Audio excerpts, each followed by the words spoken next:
Assalomu alaykum hurmatli obunachilar. Mana hozir biz Muqimiy chorvachilik fermer xo'jaligidamiz. Fermer xo'jaligi haqida to'liq ma'lumotni Bahrom akamiz tushuntirib beradi. Assalomu alaykum hurmatli ijtimoiy tarmoq kuzatuvchilari.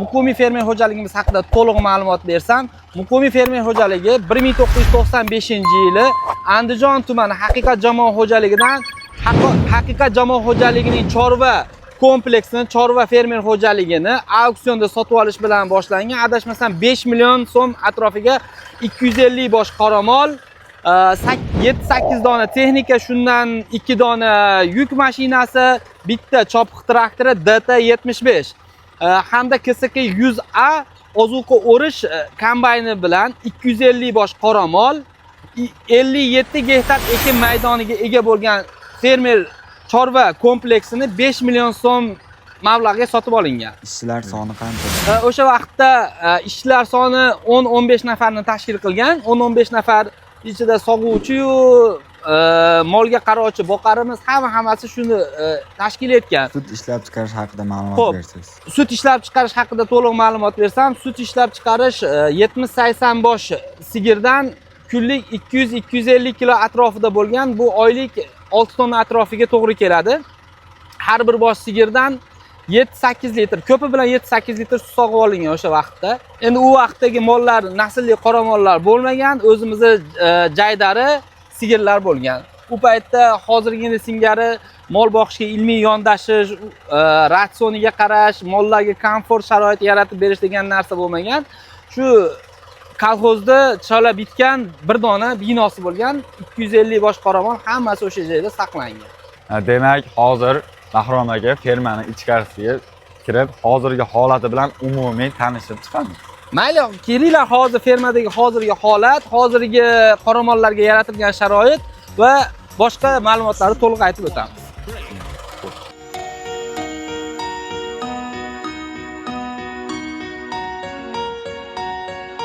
Three, two, one, go! Birinchi tikkan bino ana shukurlar, men sizga aytgan bino Haqiqat jamoat xo'jaligi kolxozdan shu yopiq bino, bitta yopiq bino bilan sotib olingan. Bu binoyimiz endi sobiq Sovet SSSR paytidagi talab, SSSR paytidagi standartlarga asosan qurilgan. Mana bu turbalar o'sha paytdagi sog'uv zalini turbalari. Bunda qaysidir havo liniyasi, sog'uv zali markazlashgan holda apparatlari, kompressorlari hozirgina singari alohida bo'lgan. Lekin juda haligi samarasizroq sog'uv zali bo'lgan. Katta sarf xarajati, elektr, moy xarajatlari juda ham ko'p bo'lgan. Bu yerda trubalarda suv kelgan, avtomatlashtirilgan sug'orish tizimi bo'lgan mollar uchun. Lekin shu yerlarga e'tibor bergan. Bu chuqurimizda hozirgi haligi skerperlar bo'lyapti. Asl vazifasini bajaruvchi lentamiz bo'lgan. Bu yerda zanjirlashgan. 1.70 adashmasam, oxir bilan yamani oraligi 1.70 standart. Molni go'ngi kanalchaga, ariqchaga yoki bu yerga tushsa, ishchi xodim tortqi bilan tushirib, bu yerda zanjirlashgan lentamiz, skerperimiz olib chiqib, yamaga olib chiqib ketgan. Yama bo'lmagan u paytda pritseplarga, undan keyin yama qazilgan. Asosiy bino shu bo'lgan. Asosiy birinchi bino. Birinchi bino. Qolgan yayratish atroflarda hozirgi mana bu ko'k tomli binoyimiz, bu binoda yayratish maydonchalari bo'lgan. Yayratish maydonchalarida yurgan, qishni sog'in vaqtiga 2 mahal kirgan, qishni sovuq kunlarida to'liq hamma mol shu yerda saqlangan. Bu apparatimiz. Bu apparatimizga endi kelamiz. Endi kelamiz. Biz hozir asosiy naslchilikka birinchi qadamda 2006-yil ekan. 2006-yilda Xitoy davlatidan 4 bosh naslli qoramol sotib olingan. Har bir boshi 2 million 800 ming so'mdan 4 bosh.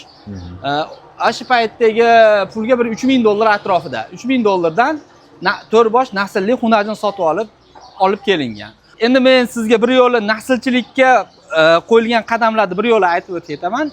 Shunda biz 2008-yil 21-apreldan naslchilik maqomini olib, chorva fermamizda nasl naslni rivojlantirish, chorva fermadagi chetdan naslli qoramol olib kelib, O'zbekistonda, viloyatimizda, tumanda naslchilik bazasini, naslchilik buzoqlarni rivojlantirish uchun harakatni boshlaganmiz. Va 2009-yili Polsha davlatidan birinchi 20 bosh, 2010-yili 33 bosh, keyin yana Germaniya davlatidan 66 bosh 2019-2020-yillarda Garstein Fritz zotiga mansub mollar olib kelib, to'liq fermer xo'jaligidagi mollar, jaydari mollar tugagan 2010-2012-yillarda to'liq naslli qoramollarga o'tganmiz. Xo'jaligimizdagi 500 bosh qoramollardan hammasi mana o'zingiz bilasiz, assimileniya yo'nalishida o'zingizlar shug'ullanasizlar. 500 bosh qoramollarning hammasi Goldstein zotiga mansub bo'lib, o'rtacha suv sog'ib olish 25 litr 25 kilo atrofida. Kunlik 4,5 tonna. Kunlik suv sog'ib olishimiz. Shunda 1 oylik go'sht ishlab chiqarishimiz 2-2,5 tonna atrofida, sut ishlab chiqarishimiz 130 dan 150 tonnagacha. Sut sotishimiz shartnoma asosida respublikamizdagi eng ko'zga ko'ringan kompaniyalarda biri bilan shartnoma imzolaganmiz. Shartnoma asosida sutlarni sotib kelamiz. Ular mana sizga aytgan 95-yilda tashkil topgan bo'lsa, bu ikkita silosning yami, yoki silos o'ramiz ham mavjud bo'lgan. Bu silos o'rani kattasi, sig'imi silos 1000 tonna, 1,5 ming tonna atrofida standartda bosilsa sig'oradi. Bu kichkina silosning yami 600-700 tonna atrofida. Bu silosning yamiga o'sha vaqtda 57 gektar ekin maydonimiz bo'lsa, 57 gektar maydondan rasa olsak, u paytda hozirgi singari silos jamg'arishga, makka silos yetishtirishga bunaqangi ilmiy yondasha olmaganmiz. Hattoki silos o'rishni ham KSK kombaynida kattaligi 5-10 sm atrofida o'rilgan, sifatsiz ozuqa jamg'arilgan. Natijada qoramollarga berilgan silosda haligi mushk deyiladimi, atfot ko'p chiqqan, shunaqangi holatlar bo'lgan. Bu yamamizga asosan beda senaj jamg'arilgan. Hozirgi singari don aralashmalaridan tashkil topgan senajlarimiz u vaqtda bo'lmagan. Bahrom aka, endi biz silosning yamaga kelib qolibmiz. Shundan foydalanib, obunachilarga qanday bosish tartibini ham aytib o'tsangiz. Haqiqatda obunachilarga silosning yamaga qanday senaj bosish, qanday silos bosishni o'zimiz bilgancha, bilimimiz yetgancha ma'lumotlar berdik. Keling, shukurlar silosning yamani, silos senajni qanday yopish haqida ma'lumot beramiz. Silos senaj jamg'arilgandan keyin, jamg'arish mobaynida aytib o'tdik, yaxshilab depalanadi. Depalangandan keyin oxirgi etap buni imkon qadar suv to'planmaydigan holatga olib kelib, qanday desa bo'ladi, qanaqasi konussimon qilib, mana shunaqangi qilib shu holatga olib kelinadi va bunda senajning ustiga birinchi avvalo yupqa plyonkadan foydalanib, birinchi yupqa plyonka tashlab olinadi.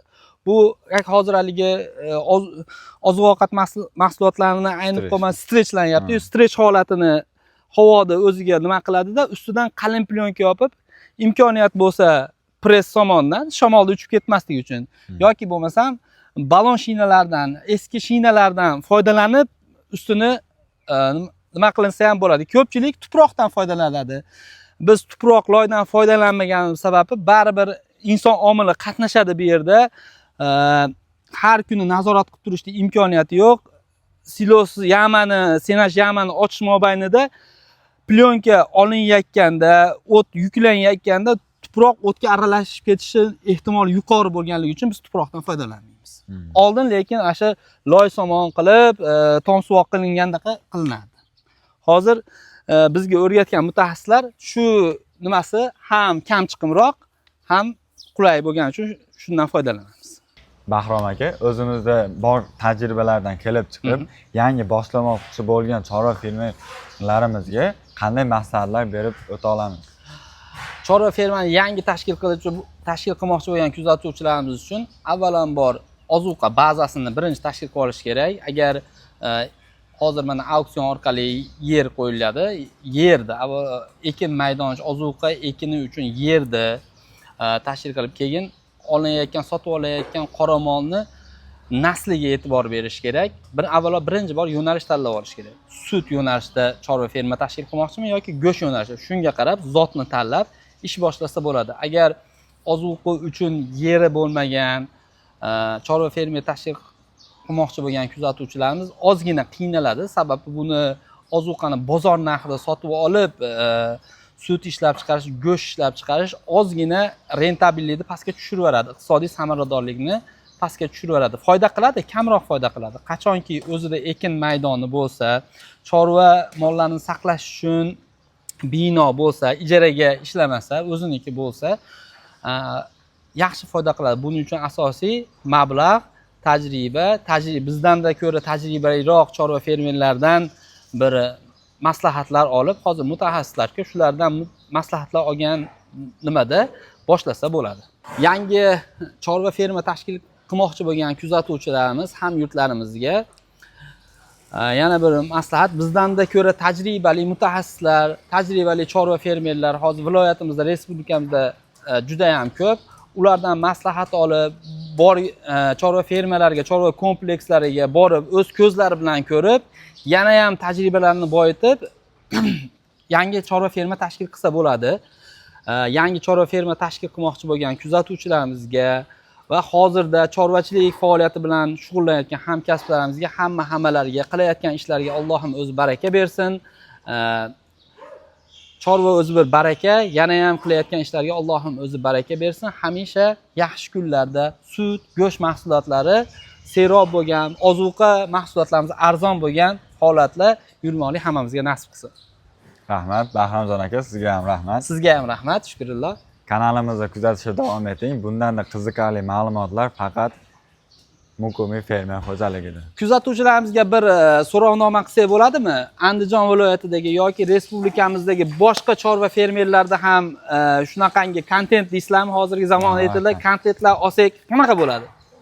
Juda ham maqsadga muvofiq bo'ladi. Agar buni yo'lga qo'ysak, hamma uchun manfaatli bo'ladi. Unda bizni kuzatib boring. Keyingi videolarimiz Andijon viloyatidagi eng ko'zga ko'ringan chorva fermerlarning birida bo'lishi mumkin. Kommentariyada qaysi chorva fermer xo'jaligi borishimizni yozishingizni kutib qolamiz.